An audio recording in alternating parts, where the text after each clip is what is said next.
Do you know that estrogen is a water-loving molecule, and the amount of estrogen receptors you have in the lower third of your vaginal canal, it's a lot.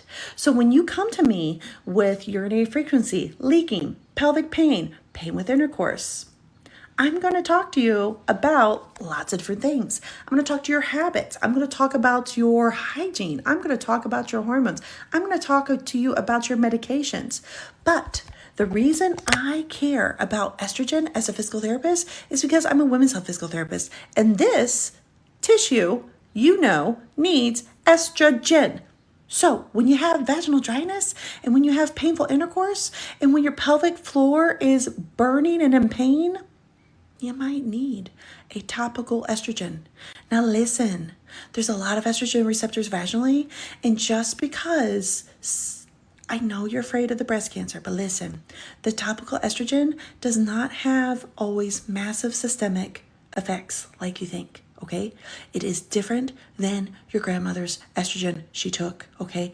But your vagina kind of is a big deal. And so if it's burning and it hurts and you're perimenopausal, menopausal, and your dryness is really bad, and you haven't even thought about talking to your doctor about your vaginal dryness and burning, and you don't even want to, listen.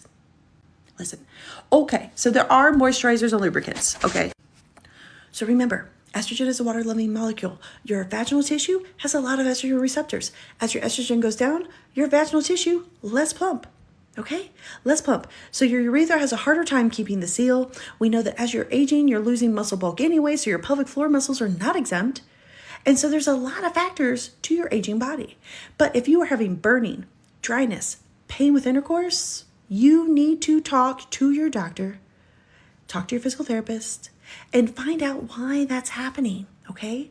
So having that conversation about, hey, do I need a vaginal lubricant? Do I need a moisturizer? Do I need estrogen? You don't need a douche, okay? You don't. But have the conversation, because if you're going to do nothing, it won't get better on its own. It will not spontaneously heal. You need to do something. Hit the plus sign and follow for more women's health and wellness tips. Bye.